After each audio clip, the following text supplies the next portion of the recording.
Hello and welcome to the Limitless You Talk podcast with me, Katie. And today it's just me and you having a conversation. And it's a conversation that I wanted to share about relationships. And when I talk about relationships, I'm talking about whether it be relationship with a partner, with a sister, with a cousin, with a friend, any type of relationships. I mean this in general.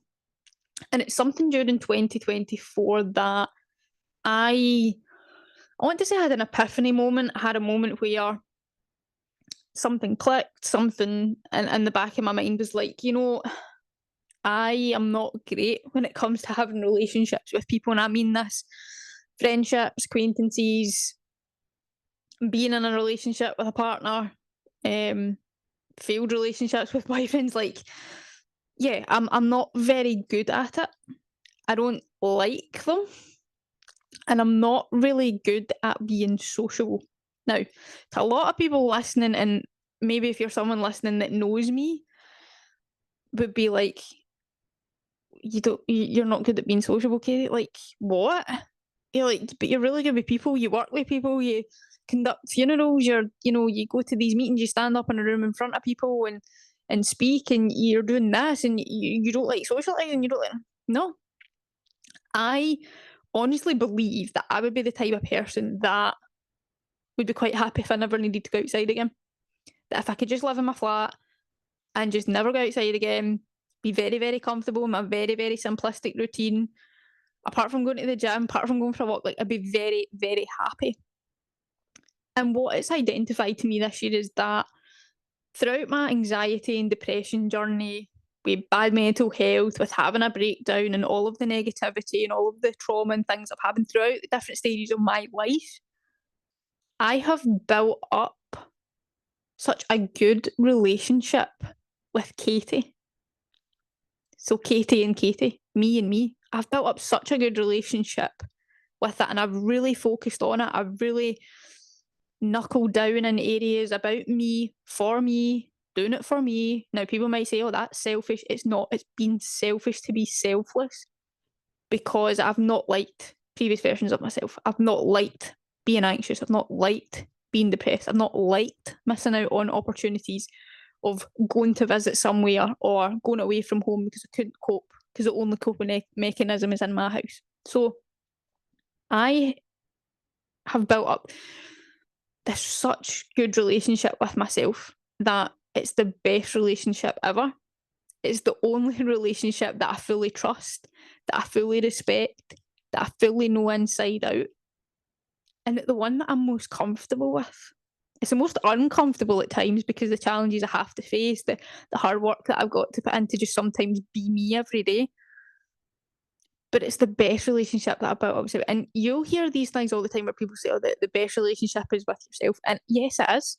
I mean, it's taken me to 2024, being 27, turning 28, to realise that I have such a good relationship with myself. But in turn, because I've paid so much attention to this, I've got so comfortable about it. I've got in routine, I've got in behaviours, I've got in habits, I'm being positive about it. I'm living life with it. When it comes to, say, having a relationship or finding a boyfriend, for example, and I've not had great experience in previous relationships. I had one that I thought was going to be my forever, and it turned out that wasn't the case, and I was very, very heartbroken. And I had a couple of relationships after that, and it just didn't work out. And I honestly believe that part of the reason it didn't work out is because of me. Because in a way, I would have to compromise that relationship I have with myself. I would have to compromise in terms of my anxiety, my depression, my all of that. I would have to compromise on things that make me me. And in a way, not happy about it, not ready for it.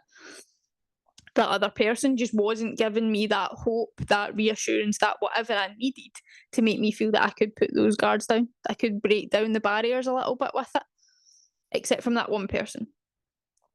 So now when I talk about relationships, is that when I coach it, it's like if you can develop the best relationship you have with yourself, you can pay attention to the relationship you have with your mum, the relationship you have with your dad, relationship you have with your husband, your wife, your partner. your civil partner, whoever, with your kids, each of your children individually, even with like an animal, even with an aunt, an uncle, even with a friend or someone or a pen pal, like it doesn't matter who, but you can develop the relationship that you have. But the only way you can do that is developing the relationship with yourself. And May of 2024, I went back into therapy, went back into psychology to not address it, because I don't think I've got a problem. I just need to develop about it. And I started to question things about who am I? What am I? What do I value? What do I not value? What do I want?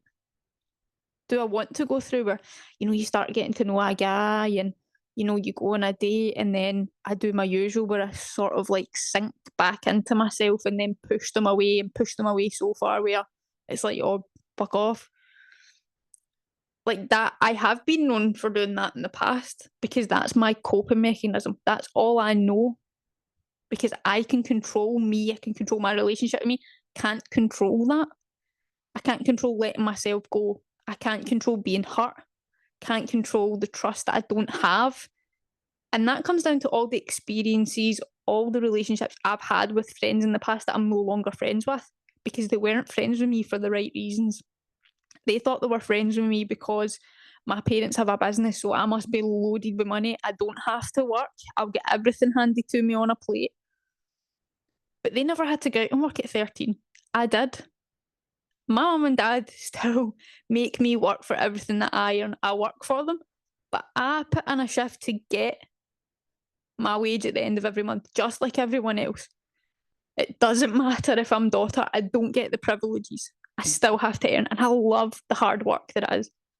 And I was like, right, if that's how my values are, my vision and my work ethic that I've always had, it's always been instilled because I grew up watching, my parents having to sacrifice with the funeral business and everything like that. And it's like, I now owe it to myself. I'm now ready. I owe it to the child version of Katie who went through trauma. I owe it to the teenage version of Katie who had no clue who she was and got anxious and depressed.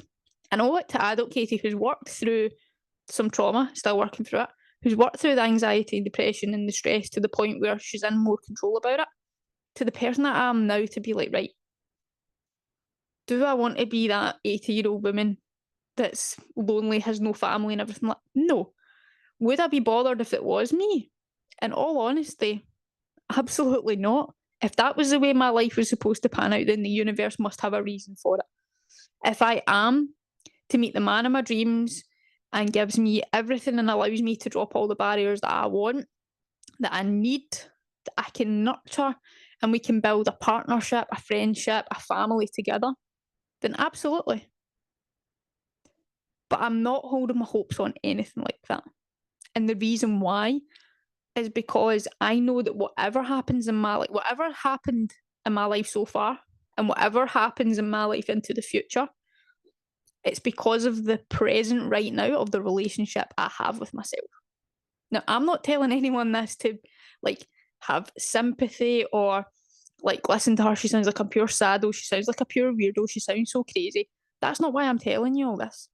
The point to all of this is because it's taken me to 28 years old to realise that being able to go away from home myself, to be able to turn up, to go to the gym, to be able to turn up and give as much as I can for my work, to make memories with family and the friends that I do have around me, to actually make sure that I get out the house every single day, that I actually go and socialise, that I go and talk at events, that I put my all into the work that I do within the funeral industry to help people, and to be a support for someone that might reach out and say, Katie, can I just talk to you?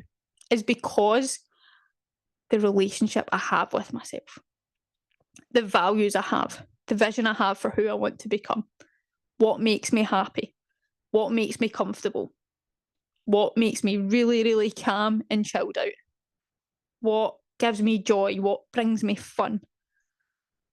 And it's because of the relationship I have with myself.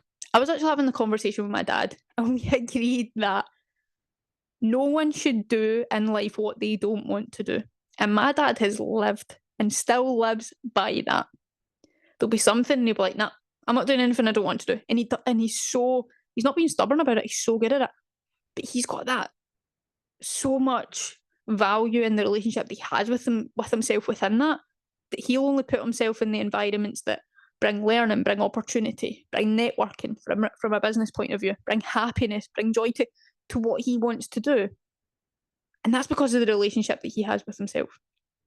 So the message within this, when I say relationships, externally is every other relationship that you have, but the most important one, to allow all these external relationships to be on surface level, to be on a deep level, to be on whatever level, to have meaning, whatever meaning, is purely because of the relationship you have with yourself. You have to ask yourself some questions when it comes to a relationship with yourself. It's like, who do I want to be for me? How much do I value who I am for me? Am I worth it? Am I self-knowing about who I am? Do I accept who I am, flaws and all? Not just the good, the bad, the ugly, but do I accept it all? Don't give it its own title. Don't give it its time. Just be general. Because the more you focus on that ugly bit, the more you'll never get out of the mindset of the ugly bit and focus on the good. So that's where it comes from me. So I've learned of like my bad relationships, the relationship I thought was going to be the rest of my life. The fact that I don't want to get married in life. And that's not just because I don't want to get divorced, don't want this. Like, a big fancy wedding is not me. But if I end up with the man of my dreams, do we really need to do that marriage thing to have the relationship that I need from him and that he needs from me? And if we were to grow our family, that we need from that family dynamic? In today's world, absolutely not. In my opinion, anything goes. You can be anyone that you want to be. You can be a part of anything you want to be. But I truly believe, and I know, and I hope that you take and you listen to this, you watch this, you think about this, that because of all of that, it's down to the fact that you've got a relationship with yourself. Now, I'm not saying I go and have a date night with myself every week. I'm not saying that I'm in love with myself, with these people that say, oh, I'm in love with a tree, because that's totally different conversation and context. But the point is, I'm in a better place now because I was able to go like, right, Katie, you're not happy with this version of Katie. What version of Katie are you going to be? The man of your dreams exists, as my mum always says, there's a man out there for you. So what does he look like? What does he feel like? What does he do for you? But he can't be all those things if I can't be all those things for myself. It's like you get all these women and things like that and listen to podcasts and different things and they'll say, I don't need a man in my life. I'm a strong, independent woman. Yes, I'm absolutely a strong, independent woman. I'm getting more brave as I approach my 30s. Like, I'm getting brave. But it's still nice to have that. My mum and dad have been married. Oh, hold on. They got married in 1992, so they're 30 years married. Yes, they will be. 31 years married. So they're over 30 years married anyway. And yeah, okay, like every marriage that's lasted that long has their ups and downs, has their moments. But they've developed who they are each within that marriage, before that marriage, to build that relationship as they've grown. And then having me, that relationship's continued to grow. And as I've grown, I've evolved, and I've worked out and had a good relationship with myself, that allows me a better relationship and better opportunities with each parent separately, as well as that family dynamic we have together. So that's what it all comes back to. So to finish off this, because I feel like this has been quite a heavy, heavy topic, and I wasn't planning on coming and probably saying it all like this, but I'm kind of glad that I have, is that if you're listening to this and you're like, right, I'm a mum, I've got a great relationship with my kids, great relationship with my partner, I've got a great relationship with my colleagues, a great relationship with the family, or if you're thinking of someone specifically, if you give so much to that person or those people that you're currently thinking about or whatever, could you give that to yourself? And if you could give that, should be can, if you could and you can give that to yourself, how much more can you offer that relationship to whoever you're thinking about currently? I think it will surprise you. It surprised me. It was one of the ones where I sat and just all of a sudden thought about. And I have had to go back to therapy and learn all about it and do a pros and cons list of the person that I would like to meet, what the stages of wanting to meet. I've gone and reevaluated all my relationships, including the relationship that I have with my parents. If they are listening to this, they will have just found out a secret because I have told nobody the real. There's not a lot of people know the real reason I'm going back to therapy, but I'm sharing it on this because I think transparency and honesty is great. I've even gone to reevaluate both relationships I have with my parents because in some there's different hats that both my parents carry for me that I rely on. So I have to work out that. I have to work out that as somebody nearly in their 30s, as my parents get older. And that there only is the three of us. I don't have any siblings. So I don't have anyone to bounce it off of. So that's what it brings. So if I can be better within myself, I am a better daughter. I'm a better family member. I'm a better friend. I'm a better colleague because I'm not as reactive as I used to be.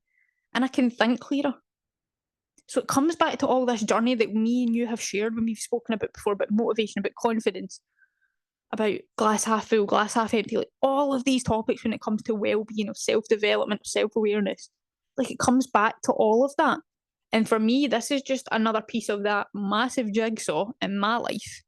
And I felt it was important to come on and share about it. So I'm going to leave you with this. I want you to give yourself a cuddle. Give yourself a pat in the back. Give yourself a moment to go, do you know what? I want to be better in the relationship I have with myself because it's a continuous journey. It's a continuous movement. So I like to say it, make it bigger. Continuous movement. It's a continuous source of opportunity. Again, is another point to being your best self. So enjoy who you are.